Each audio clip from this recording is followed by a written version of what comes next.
नमस्कार. सावित्रीबाई फुले शिक्षण प्रसारक मंडळ संचलित श्रावणलाल मोदी विद्यालयामध्ये आपलं सर्वांचं स्वागत आहे. मी विज्ञान विषय शिक्षक सोनोने व्हीटी. आज आपण इयत्ता 10वीतील सायन्स अँड टेक्नॉलॉजी पार्ट 2 मधील chapter number 1 heredity and evolution यातील काही घटकांचा आज आपण अभ्यास करणार आहोत. In this section, we are going to take a look at heredity and hereditary changes, transcription, translation and translocation, अनुवंशिकता व अनुवंशिक बदल, प्रतिलेखन, भाषांतर व स्थानांतर या घटकांबद्दल आज आपण अभ्यास करू. Heredity. The transfer of biological characters from one generation to the next one with the help of genes is called heredity. अनुवंशिकता म्हणजे काय बघा? एका पिढीतील जैविक लक्षणे जनुकांच्या साहाय्याने पुढच्या पिढीत संक्रमित होणे म्हणजेच अनुवंशिकता होय. म्हणजे कोणाच्या साहाय्याने करता येते पुढच्या पिढीमध्ये ट्रान्सफर?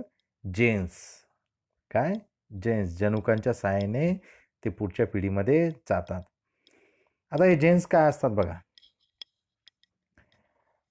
आपल्या शरीरामध्ये DNA असतात. जो DNA असतो या DNAमध्ये एक त्या ठिकाणी त्याच्यामध्ये एक पेअर्स असतात बघा. हे पेअर ऑफ नायट्रोजन बेसेस असतात आणि हे नायट्रोजन बेसेस जे असतात याच्यामध्ये आपण बघितलंय की ॲडेनिन, थायमिन, ग्वानिन आणि सायटोसिन हे त्याच्यामध्ये असतात. त्याचे अक्षर बघा ओळख येण्यासाठी ATGC हे अक्षर त्या ठिकाणी लिहिलेले असतात. त्या स्ट्रक्चर जर तुम्ही बघितलं त्या स्ट्रक्चरमध्ये तुम्हाला लक्षात येईल एच्या पुढे T लिहिलेला असतो, टीच्या पुढे A लिहिलेला असतो, Cच्या पुढे G लिहिलेला असतो आणि Gच्या पुढे C लिहिलेला असतो. असं त्या ठिकाणी असतं. आता आपल्याला बघायचं आहे जीन्स. आता हा जीन्स जो असतो, जी आपली DNAची डायग्राम आहे ती स्प्रिंगसारखी अशी गुंडाळलेली असते बघा. त्यातला जो मधला भाग असतो ना, जिथं बारीक झालेला आहे तिथून तो थोडा फुगवटा झालेला आणि परत बारीक झालेला. तिथपर्यंत जो भाग असतो तो असतो जीन्स. काय? Genes. Genes mean a segment of DNA. Genes mean a segment of DNA. तो DNAचा एक विभाग असतो, एक भाग असतो. ठीक आहे. आणि त्याचं काम असतं प्रोटीन सिंथेसिस करणे. काय काम करणे? प्रोटीन सिंथेसिस करणे. After the process of protein synthesis was discovered, genetic codes hidden in DNA were understood. Number 2, field of genetic engineering was developed. Number 3, emergence of the technique of recombinant DNA technology. प्रथिन संश्लेषणाच्या प्रक्रियेचा उलगडा झाल्यावर DNA रेणूमध्ये असणारे जनुकीय संकेत समजले. जनुक अभियांत्रिकीचे शास्त्र विकसित झाले. पुनःसंयोजी DNA तंत्र विकसित झाले. त्याचबरोबर पुढचा मुद्दा आहे आपल्याला त्यांनी बघा काय दिलं आहे, the benefits of science of heredity. अनुवंशिकताचा उपयोग काय आहे बघा. Number 1, diagnosis of hereditary disorder. अनुवंशिक विकृतीचे निदान करणे. Treatment of incurable hereditary disorder. अनुवंशिक विकृतींना प्रतिबंध करणे. Prevention of hereditary disorder. अनुवंशिक विकृतींवर त्या ठिकाणी उपचार करणे. त्याचबरोबर production of hybrid varieties of animals and plants. त्यानंतर use of microbes in industrial process. प्राणी संकर व वनस्पती संकर करणे. सूक्ष्मजीवांचा जेथे वापर होतो अशा औद्योगिक प्रक्रियांचा यात वापर करणे. Transcription, translation and translocation. प्रतिलेखन, भाषांतर व स्थानांतर हा मुद्दा या ठिकाणी आहे. बघा आता आपण ट्रान्स्क्रिप्शनबद्दल बघू. या ठिकाणी आपण दररोज जेवण करतो. आता आपल्या शरीराला त्याची आवश्यकता असते म्हणून आपण ते जेवण करतो. म्हणजे आपण न्यूट्रन्स घेतो एक प्रकारे. हे जे न्यूट्रन्स आपण घेतो त्याला आपल्या शरीरातील एन्झाईम्स काय करतात, त्याला डायजेस्ट करतात. जे आपल्या शरीरातील एन्झाईम्स असतील डायजेस्ट करण्याचे एन्झाईम्स काय करतात, त्याला डायजेस्ट करतात, म्हणजे ब्रेकडाऊन करतात, छोटे छोटे लहान भागात करतात. आणि आपल्या शरीरातील सेल जे आहे ते सेल हे प्रोटीनला काय करतात, ॲब्झॉर्ब करतात. आता हे एन्झाईम्स काय करतात, नेमकं त्याला छोट्या छोट्या भागात करत असताना आपलं जे आपण अन्न ग्रहण केलेलं आहे त्यातलं प्रोटीन ॲब्झॉर्ब करण्याचं काम करतं आपलं शरीर. ठीक आहे. DNA ॲक्च्युली ऑर्डर करतं RNAला की प्रोटीन तू सिंथेसिस कर. आणि यालाच आपण ट्रान्सक्रिप्शन असं म्हणतो. यालाच आपण काय म्हणतो, ट्रान्सक्रिप्शन असे त्याला म्हणतो. इथे तुम्हाला दिलेलं आहे पुढे बघा आता. Synthesis of mRNA as per the nucleotides sequence present on the DNA molecules is called the process of transcription. DNAच्या रेणूवरील जनुकांच्या साखळीनुसार RNA तयार करण्याच्या प्रक्रियेलाच प्रतिलेखन असे म्हणतात. The nucleotide sequence present in the DNA molecules is called genes.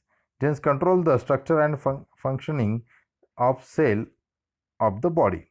Information required for the synthesis of protein is stored in the genes, that is in the nucleotide sequence of DNA.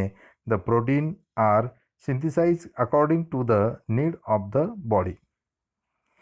DNA मध्ये असलेल्या न्यूक्लियोटाइडच्या क्रमवार रचनेलाच या ठिकाणी जनुक म्हणतात. ठीक आहे. त्यानंतर ही जनुके पेशींचे कामकाज नियंत्रित करतात. शरीराच्या रचना व कार्य यावर नियंत्रण ठेवतात. या कार्यात RNAची मदत होते. जनुकानुसार प्रथिनांची निर्मिती होत असते. योग्य प्रथिनांची वेळोवेळी निर्मिती करण्यासाठी जनुकात तशा प्रकारची माहिती साठवलेली असते. ही प्रथिन निर्मिती शरीराकरता आवश्यक असते. सेंट्रल डॉग्मा बघा. Synthesis of protein by DNA through the RNA is called central dogma. DNAमुळे RNAच्या माध्यमातून प्रथिन निर्मिती होते. या संकल्पनेला सेंट्रल डॉग्मा असे म्हणतात. मी थोड्या वेळापूर्वीच तुम्हाला सांगितलं बघा. प्रतिलेखनपासून भाषांतर कशा पद्धतीने जातं. DNA काय करतं, ऑर्डर करतं कोणाला, RNAला. त्यानंतर RNA काय करतं, प्रोटीन त्या ठिकाणी सिंथेसाइज करतं. ट्रान्सक्रिप्शन त्यानंतर RNA पर्यंत जातं. RNA त्या ठिकाणी प्रथिने तयार करतं, म्हणजे त्याचं भाषांतर या ठिकाणी त्यांनी सांगितलं, ट्रान्सलेशन. ट्रिपलेट कोडॉन बघा. The code for each amino acid consisting of 3 nucleotides is called triplet codon. प्रत्येक अमिनो अम्लाकरिता असलेला संकेत जो 3 न्यूक्लियोटाइडच्या संचांच्या स्वरूपात असतो त्याला आपण ट्रिपलेट कोडॉन असे म्हणतात. mRNA form in nucleus bring the coded message from DNA when it come in cytoplasm. This message contain the code for amino acid. पेशी केंद्रकात तयार झालेला mRNA पेशी द्रव्यात येताना DNAवरील ट्रिपलेट कोडॉनच्या स्वरूपातील सांकेतिक संदेश घेऊन येतो. या संदेशानुसार अमिनो अम्लाकरिता संकेत असतात.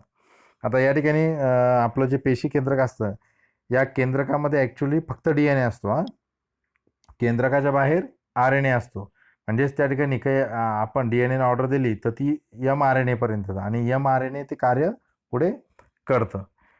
1000 of triplet codon are present in each mRNA molecules. As per the message on mRNA, amino acid are supplied by the tRNA. हजारो कोडॉनपासून प्रत्येक mRNA बनतो. mRNAवरील संदेशानुसार प्रथिने तयार करण्यासाठी लागणारी अमिनो आम्ले पुरवण्याचे काम tRNA करतो. त्यानंतर बघा translation. As per the codon on mRNA, the tRNA molecules with complementary anticodon is brought near mRNA. This process is called translation. भाषांतर बघा. mRNAवर जसा कोडॉन असतो त्याला पूरक क्रम असलेल्या अँटीकोडॉनच्या tRNAवर असतो. त्या tRNAला mRNAच्या नजीक आणले जाते. या क्रियेला भाषांतर असे म्हटलं जातं. Formation of peptide bonds. Every tRNA brings specific amino acid. These individual amino acids are joined together by peptide bonds with the help of rRNA. Peptide बंधने प्रथिने श्रृंखला बनवणे. tRNAने आणलेल्या अमिनो आम्लांची पेप्टाइड बंधने श्रृंखला तयार करण्याचे काम RNA या ठिकाणी करतो. ट्रान्सलोकेशन, स्थानांतर. The ribosome keeps on moving from one end of mRNA to other end by the distance of one triplet codon. This process is translocation. ज्यावेळी रायबोझोम mRNAच्या एका टोकाकडून दुसऱ्या टोकाकडे एक एक ट्रिपलेट कोडॉनच्या अंतराने सरकत जातो त्यावेळी होणाऱ्या क्रियेस स्थानांतर असे म्हणतात. Many such polypeptides chain come together to form different and complex proteins. The proteins are essential for controlling various functions of body of living organisms. प्रथिनांच्या अनेक शृंखला एकत्र येऊन निरनिराळी व गुंतागुंतीची प्रथिने तयार केली जातात. सजीवांच्या शरीरातील विविध कार्ये पार पाडण्यासाठी प्रथिने आवश्यक असतात. आपल्याला म्युटेशन या ठिकाणी बघायचं आहे आता. उत्परिवर्तन काय असतं? Student, change occurring in the genetic material is known as mutation. जनुकातील एखाद्या न्यूक्लियोटाइडने अचानक आपली जागा बदलल्यामुळे जो लहानसा बदल घडून येतो त्या बदलाला उत्परिवर्तन असे म्हणतात. आता उत्परिवर्तन जर त्या ठिकाणी एखाद्या जनुकाने आपली तिची जागा जर थोडी बदलली आणि ती झालेला बदल त्यालाच आपण या ठिकाणी उत्परिवर्तन असे म्हणतो, mutation. Due to transmission of parental genes to offspring, there is remarkable similarity between parent and their offspring. But if there is mutation in any nucleotides, then there are changes in the characters of the offspring. जनिक पिढीतील जनुकांमुळे त्यांच्यासारखे सजीव निर्माण होतात कारण मात्या पित्याची जनुके जशीच्या तशी पुढच्या पिढीमध्ये संक्रमित केली जातात. मात्र उत्परिवर्तन झाल्यामुळे पुढच्या पिढीचे गुणधर्म त्या ठिकाणी बदलले जातात.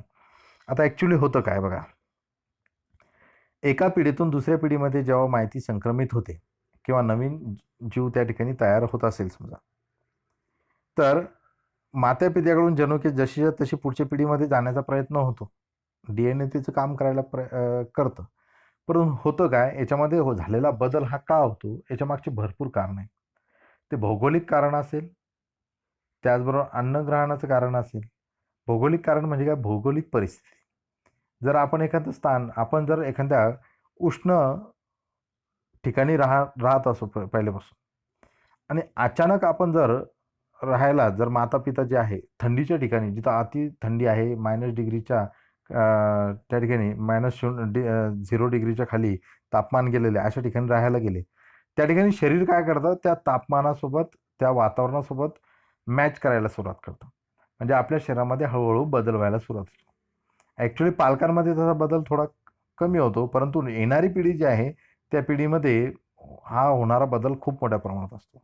मग मातापित्यांचे जे जनुक आहे, जे जनुक पुढच्या पिढीत जातात, तसंच सजीव तयार होत असताना थोडाफार त्याच्यामध्ये बदल होतो, कारण की त्याच्या मागचं भौतिक परिस्थिती ही सुद्धा असू शकते.